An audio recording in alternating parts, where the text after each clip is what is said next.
یہ کہانی ہے ایک ایسے مسلمان سپہ سالار کی جس نے صرف 7,000 کی فوج کو 1,00,000 فوج کے سامنے کھڑا کر کے تاریخ رقم کر دی۔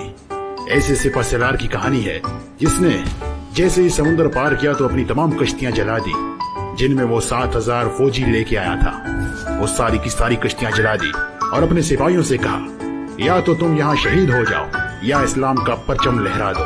دوستو اس سپہ سالار کا نام طارق بن زیاد ہے۔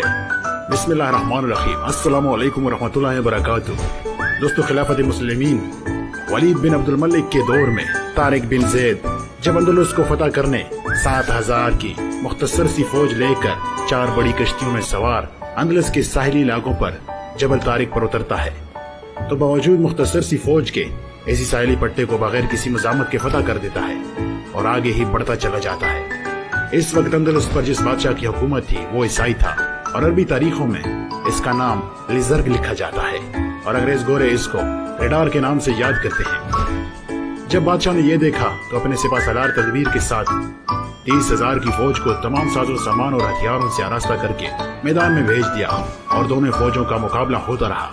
پے در پے کئی لڑائیاں ہوئی اور ہر موقع پر تدبیر اور اس کی فوج کو شکست کا منہ دیکھنا پڑتا ہے۔ ان 7,000 نے ان کے حوصلے پشت کر دیے۔ آخر تنگ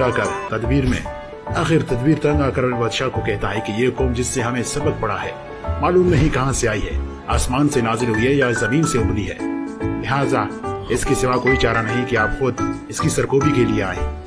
دوستو بادشاہ ریڈارک نے 70,000 کی فوج کو اپنے ساتھ لیا اور اس طرف کا رخ کیا۔ اس پہلی فوج کے ساتھ مل کر اس کی تعداد تقریباً 1,00,000 ہو گئی جو تمام ہتھیارات سے لیس تھی۔ دوسری طرف مسلمانوں کی فوج جن کے پاس نہ پوری طرح سے ہتھیار تھے اور نہ تعداد میں ان سے کوئی نسبت رکھتے تھے۔ طارق بن زیاد کے ساتھ 7,000 افراد تھے۔ پھر خلیفہ کی طرف سے اور 5,000 کی فوج آ گئی اور ان کے ساتھ مل گئی۔ اس طرح کل 12,000 کی فوج تیار ہو گئی۔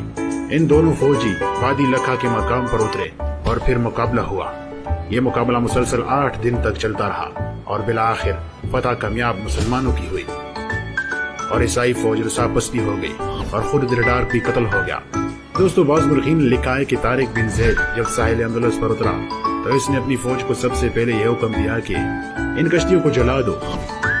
پھر وہ فوج سے مخاطب ہو کر کہنے لگا اس لیے یہ حکم میں نے دیا ہے کہ تم کو معلوم ہو جائے تمہارے پیچھے سمندر ہے اور آگے طاقتور دشمن ہے، نہ تم آگے جا سکتے اور نہ فرار ہونے کے لیے پیچھے جا سکتے ہو۔ اب صرف خدا کے نام پہ بھروسہ کرو، جہاد کرو اور اندلس میں اسلام کا پرچم لہرا دو۔ دوستو اس وقت طارق بن زید کا ایک جملہ بہت ہی مشہور ہو گیا تھا جس میں اس نے ہنستے ہوئے اپنی تلوار پر ہاتھ رکھا اور کہا کہ ہر ملک ہمارا ہے کیونکہ وہ ہمارے اللہ کا ملک ہے۔ دوستو ہمیں غور کرنا چاہیے کہ وہ کون سی طاقت تھی جس نے مسلمانوں کو فتح سے امتناع کیا اور ان کی سربلندی اور عزت عطا کی۔ یہ صرف ایمانی قوت و طاقت تھی، اللہ پر اعتماد و توکل کی برکت تھی اور تعلق کے مالک کی کرشمہ سازی تھی۔ اللہ تعالیٰ سے دعا ہے کہ اللہ تعالیٰ مجھے اور آپ کو اور پوری امت مسلمہ کو کامل مومن بنائے۔ آمین ثم آمین۔